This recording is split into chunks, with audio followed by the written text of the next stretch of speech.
Assalamualaikum warahmatullahi wabarakatuh.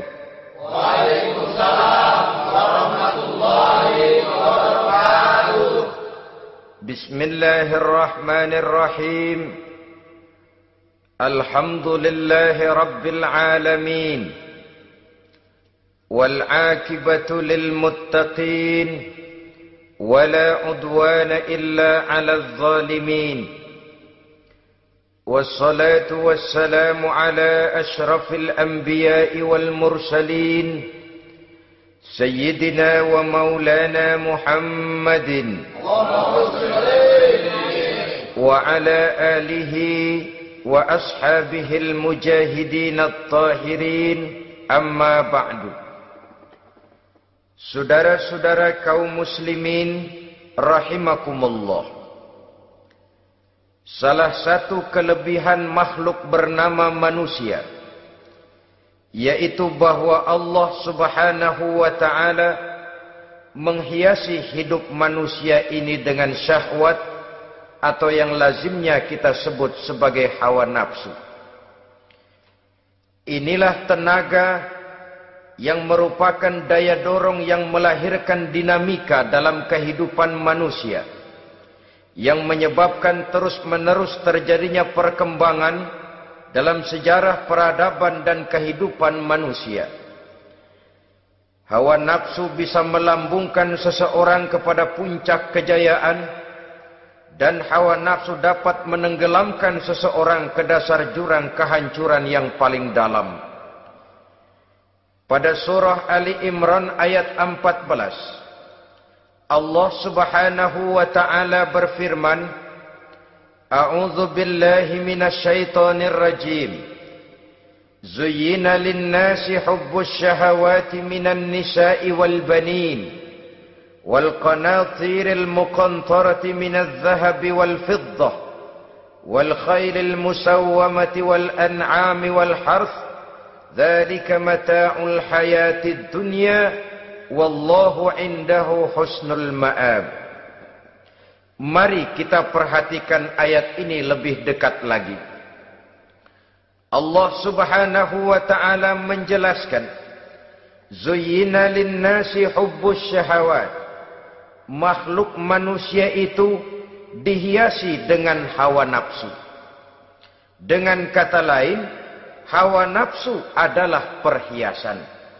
Manusia tanpa hawa nafsu sama saja dengan orang yang tidak berhias, monoton, tidak mempunyai perkembangan dalam gerak kehidupannya. Tetapi kalau hawa nafsu adalah perhiasan, maka jika kita berbicara soal perhiasan, ada dua hal yang harus menjadi catatan pokok. Pertama, kapan satu perhiasan boleh kita pakai? Yang kedua, di mana perhiasan itu harus kita pakai? Kalau saudara berdandan rapi, pakai sepatu dengan kaos kaki, celana, jas, pakai dasi segala macam, tapi itu saudara lakukan pada saat saudara akan pergi ke WC, maka saudara sudah memakai perhiasan tidak pada waktu yang tepat. Begitupun sebaliknya, kalau jam tangan saudara pakai di kaki, kopiah saudara pasang di kaki, lalu sepatu naik ke atas jidat, maka saudara memakai perhiasan tidak pada tempatnya yang tepat. Demikian juga sifat yang bernama nafsu. Kapan dia boleh diperturutkan, di mana dia boleh disalurkan, adalah tugas daripada agama untuk mengatur syahwat atau hawa nafsu. Lihatlah kehidupan malaikat. Malaikat makhluk yang diciptakan Allah tanpa hawa nafsu. Maka kehidupan malaikat monoton. Malaikat tidak mempunyai peradaban dan kebudayaan. Malaikat adalah makhluk yang secara instinktif diciptakan untuk berbakti, tidak punya alternatif atau pilihan lain. Saudara lihat, Ada malaikat yang sejak diciptakan diperintahkan untuk sujud, sujud saja sampai sekarang, enggak bangun-bangun. Ada malaikat yang sejak diciptakan diperintahkan untuk tasbih, tasbih saja, yang lain tidak. Ada malaikat yang sejak diciptakan diperintahkan mencabut nyawa, nyawa saja urusannya, yang lain tidak. Pekerjaannya monoton. Tetapi memang karena tidak ada hawa nafsu, tidak ada kecenderungan malaikat untuk nyeleweng. Belum pernah kita dengar misalnya ada malaikat Jibril korupsi ayat. Ini kelihatannya ayat bagus ini, nggak usah disampaikan kepada bawahan Muhammad, dipakai sendiri saja. Tidak. Kita belum pernah dengar malaikat maut keliru mencabut nyawa orang yang belum waktunya modar. Belum pernah. Malaikat itu ibadun mukramun la ya'sunallaha fima amarahum wa yaf'aluna ma yu'marun. Maka kehidupan malaikat adalah monoton. Dinamika tidak ada, peradaban dan kebudayaan juga tidak ada. Andai kata bumi dan seluruh isinya diserahkan kepada malaikat untuk mengisinya, barangkali saudara tidak akan pernah kenal jembatan Semanggi, saudara tidak akan pernah kenal Monas, gedung-gedung bertingkat, gedung-gedung pencakar langit. Semua yang menggerakkan itu adalah karena manusia mempunyai hawa nafsu. Nah, kemudian pada kalimat berikutnya Allah memberikan rincian. Apa nafsu kepada apa yang paling menonjol dalam kehidupan manusia itu? Pertama, minan nisa, hawa nafsu kepada perempuan. Ini tentu yang ditujukan laki-laki. Dimanapun saja makhluk bernama laki-laki, kalau dia normal, tidak impoten, mesti suka kepada perempuan. Itu wajar, bin pantas alias normal. Tetapi tadi saya katakan di awal, nafsu kepada perempuan adalah perhiasan. Kapan makainya, di mana makainya, itulah tugas agama memberikan tuntunan dan aturan.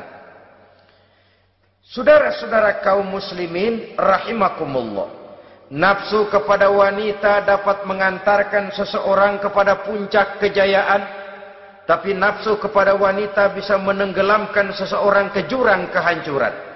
Bergantung kepada latar belakang apa yang mendorong timbulnya syahwat tadi. Dengan kata lain, motivasi syahwat tadi digerakkan oleh iman dan ketakwaan, atau semata-mata karena memang syahwat yang merupakan kendaraan iblis. Penyelewengan pertama yang terjadi dalam sejarah kehidupan manusia adalah penyelewengan yang dilakukan oleh Nabi Adam alaihissalam pada saat ia memetik buah khuldi. Kenapa itu dilakukan oleh Nabi Adam? Karena terdorong oleh rasa sayang dan cinta kepada istrinya Hawa. Sebenarnya Hawa lah yang merajuk, Siti Hawa lah yang membujuk, dan Nabi Adam oleh karena syahwatnya kepada istrinya memperturutkan bujukan Siti Hawa itu.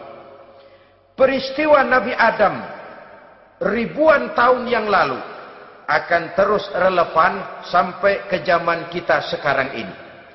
Berapa banyak orang-orang yang karena terlalu ingin menyenangkan istrinya, lalu tidak segan-segan melakukan perbuatan yang menyimpang, baik itu merugikan orang lain, merugikan masyarakat, bahkan merugikan bangsa dan negaranya. Seorang pedagang tidak akan segan-segan menipu. Sebaliknya pun begitu. Tidak jarang wanita di dalam kelemahannya bisa menenggelamkan dunia. Seorang suami yang jujur, polos, lugu, sederhana bisa jadi koruptor ulung karena didorong-dorong oleh istrinya. Istrinya barangkali bisa saja dibakar-bakar oleh tetangganya.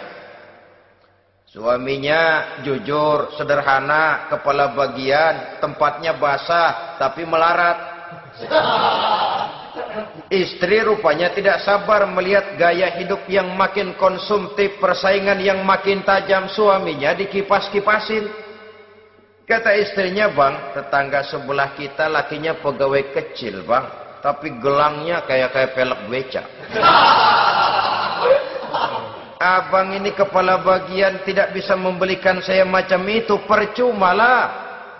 Kata suaminya, ya bagaimana bu, gaji saya cuma segitu-gitunya. Ya namanya kepala bagian, apaan, kayak sabet dulu.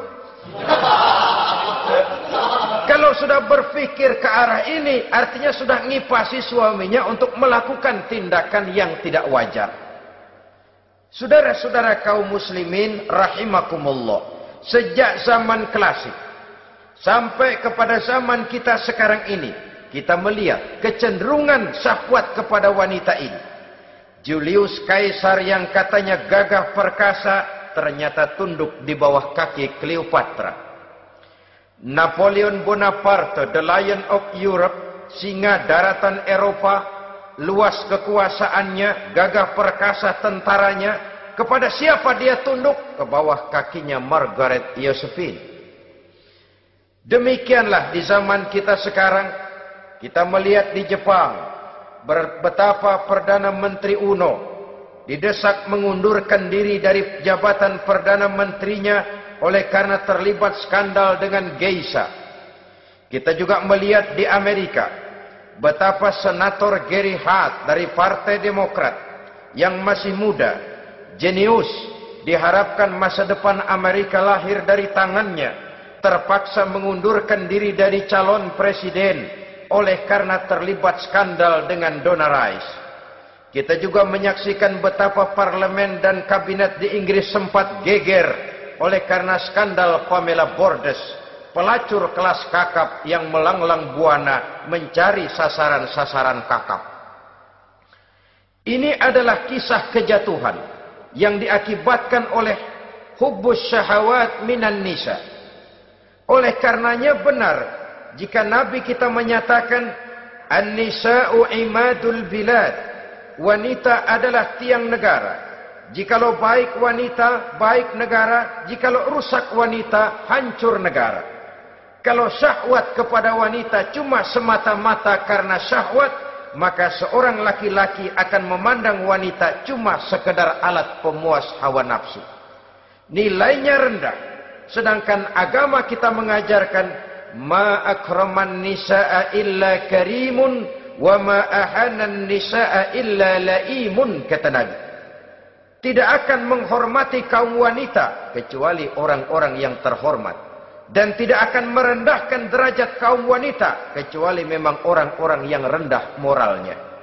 Dengan kata lain, apabila syahwat minan nisa ini dilandasi dengan semangat iman dan ketakwaan, maka kehidupan Rasulullah sallallahu alaihi wasallam sungguh menjadi figur dan contoh dalam kehidupan kita. Perkawinannya bukan karena wajah yang cantik semata-mata, tapi lebih merupakan nilai ibadah kepada Allah Subhanahu wa taala. Dengan demikian, kecenderungan kepada hubbus syahawat minan nisa dikontrol oleh nilai iman. Barometernya, tolok ukurnya adalah iman. Di zaman sekarang banyak kasus kawin campur yang pada akhirnya akan membingungkan kita sendiri. Padahal Al-Quran secara jelas dan tegas memberikan bimbingan. Orang itu kalau sudah, kata Imam Syafi'i, wa ainur ridha an kulli aibin kalilatun kama anna aina suhti tubdil masawiya.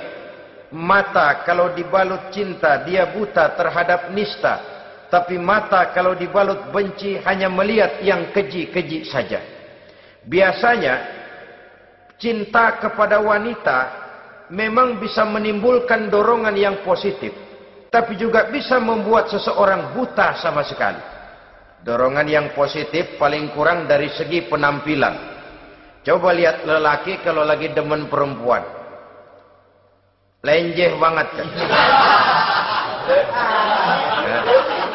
Sisiran rambutnya rapi, teriskaan bajunya lancip, sepatunya mengkilat, kantong celananya tebel, perkara anduk isinya bukan soal.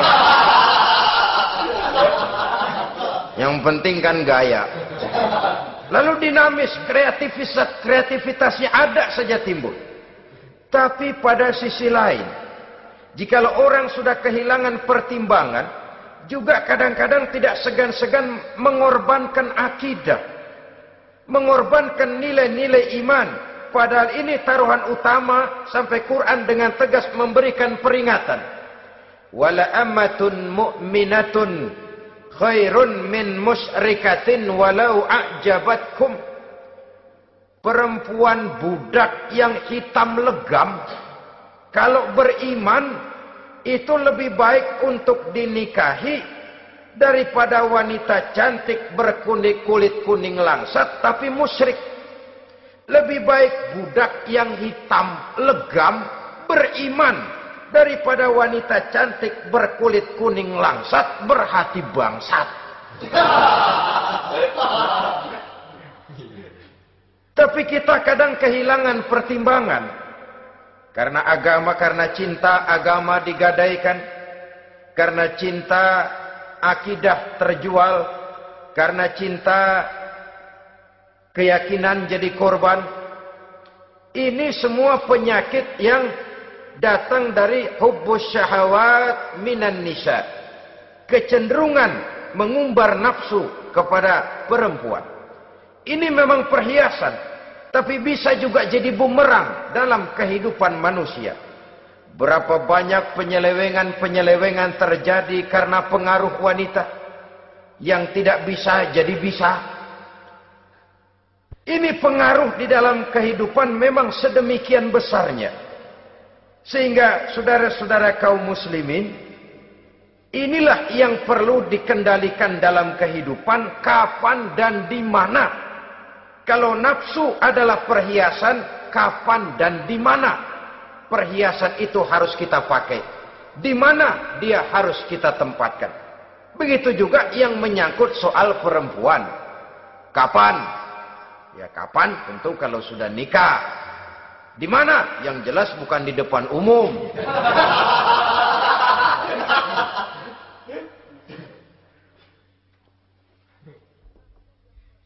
Ini nafsu yang pertama, minan nisa. Yang kedua, wal banin. Dihiasi juga manusia dengan kecintaan kepada banin. Makna banin di sini al-aulad, anak-anak laki. Kenapa disebut banin, anak-anak laki? Karena pertama, sering anak laki itu lebih jadi kebanggaan buat orang tuanya ketimbang anak perempuan. Sebabnya apa? Pertama, faktor nasab. Silsilah lebih kuat kepada laki-laki ketimbang perempuan. Yang kedua, faktor cita-cita. Orang tua kalau punya anak laki-laki, cita-citanya panjang. Nak, kau nanti jadi dokter ya. Nak, jadi insinyur ya. Nak, jadi pilot ya. Nak, jadi pengusaha ya. Nak, jadi presiden ya. Tapi kalau dia punya anak perempuan, paling, ya nak, mudah-mudahan nanti kamu dapat jodoh orang baik, nak. Dapat jodoh orang soleh. Saudara-saudara, yang ketiga, anak perempuan itu kalau sudah berkeluarga, biasanya pindah kepada lingkungan keluarga lain. Sehingga orang berkata, punya anak perempuan banyak sebenarnya seperti agen. Artinya ada yang mau bawa, kan begitu. Ada yang minta, ambil. Ada yang berminat, buntel. Paling dia nengokin orang tuanya ya lebaran. Ya syukur kalau sebulan sekali atau seminggu sekali. Tapi minimnya kan lebaran. Dengan demikian dari garis nasab ini lebih kuat al-banin ketimbang al-banat. Manusia dihiasi dengan kecintaan kepada anak-anak.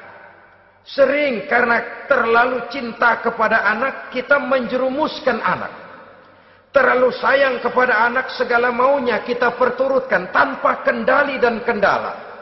Akhirnya sifat yang demikian itu malah mendorong anak untuk manja, tidak percaya kepada kemampuan yang dimilikinya, selalu mengandalkan kepada kebesaran, kemampuan daripada orang-orang yang dibanggakannya itu, dan dalam kondisi demikian kedewasaan dan tanggung jawabnya akan lambat berkembang.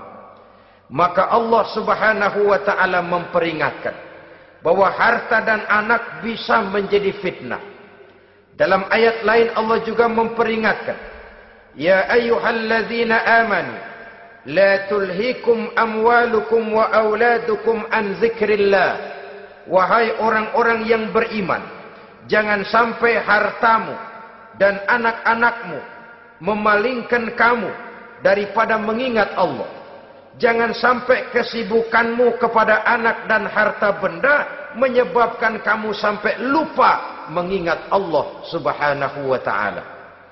Berapa banyak manusia yang tenggelam dengan melupakan Allah, jauh dari agama, jauh dari tuntunan syariat, oleh karena disibukkan oleh persoalan anak dan persoalan harta benda. Maka satu-satunya jalan, jikalau kita tidak ingin anak kita sampai memalingkan kita daripada mengingat Allah, nilai-nilai keimanan harus ditanamkan kepada mereka sedini mungkin. Dengan bekal ini, maka mereka, anak-anak kita, insya Allah tidak akan membuat kita orang-orang tua ini berpaling daripada mengingat Allah, berpaling daripada kehidupan beragama. Memang karena anaklah kita orang tua peras keringat banting tulang, pergi pagi pulang sore cari nafkah. Karena anaklah kita orang tua, kepala jadi kaki, kaki jadi kepala. Asal mereka bisa menikmati hari depan yang lebih baik dari yang kita nikmati sekarang ini. Tapi berapa banyak juga orang-orang tua yang tidak sadar akan amanah berupa anak ini. Mereka lalai, mereka bersikap masa bodoh, padahal tidak akan ada yang tidak dipertanggungjawabkan di hadapan Allah Subhanahu wa taala. Orang tua bisa mendapat pensiunan pahala kalau anaknya tumbuh menjadi anak yang soleh. Tetapi orang tua pun bisa saja masuk neraka karena anaknya menjadi anak yang kurang ajar dan orang tuanya sama sekali tidak pernah memberikan pendidikan yang sebagaimana mestinya. Saudara-saudara kaum muslimin rahimakumullah, kita tentu berharap memperoleh pensiunan pahala dan bukan mendapat tambahan dosa dari kekurang ajaran anak-anak kita akibat kita sebagai orang tuanya tidak pernah mau mendidik mereka. Dalam hadis ada diriwayatkan, ada anak kurang ajar, sembahyang tidak, puasa ibadah tidak, kenal Allah tidak, beriman pun tidak, dosa kelewat banyak, kejahatan berkarat. Di akhirat nanti disidang dia, ditanya, kamu kenal siapa Tuhanmu? Tidak. Kamu tahu siapa nabimu? Tidak. Kitab sucimu apa? Tidak tahu. Kiblatmu di mana? Tidak ada. Kamu sholat? Tidak pernah. Kamu puasa? Tidak pernah. Wah, kalau begitu kamu rusak sekali. Kamu neraka. Anak ini mengajukan protes. Saya menuntut keadilan. Benar saya tidak kenal siapa Tuhan saya. Saya tidak tahu apa kitab suci saya. Saya tidak pernah mendirikan sholat. Tidak pernah melaksanakan puasa. Pendeknya tidak ibadah dan tidak iman. Tapi semua itu terjadi. Sebab-sebabnya tidak lain karena orang tua saya tidak pernah mendidik dan mengajarkan saya. Orang tua saya tidak pernah mengarahkan saya ke jalan itu. Sampailah saya seperti keadaan yang sekarang ini. Orang tua saya enak-enakan ngaji, saya teler diantepin aja. Orang tua saya memegang kitab, saya megang botol. Dia tahu, dia diam saja. Dia tahu dan dia tidak memberikan peringatan. Karena orang tua saya lah, maka saya jadi seperti sekarang ini. Kalau saya harus masuk ke dalam neraka, Saya menuntut keadilan agar orang tua saya juga ikut bersama saya gabung ke dalam neraka. Orang tuanya yang baik-baik dipanggil. Sudah mau berangkat ke surga nih orang tua, dipanggil. Ntar dulu mas, ini dulu. Mau kemana, gancang banget? Surga pak. Nanti dulu, urusan belum beres. Ini benar anakmu ini. Dilihat anaknya. Iya anak saya ini. Waktu di dunia nggak pernah diajarin ngaji. Nggak pernah. Sampai dia nggak kenal Tuhannya. Nggak kenal nabinya. Nggak kenal kiblatnya. Nggak kenal kitabnya. Iya. Dia sembahyang, kamu dia nggak sholat, kamu diemin aja. Iya kali. Kenapa pakai kali? Yang benar ngomong.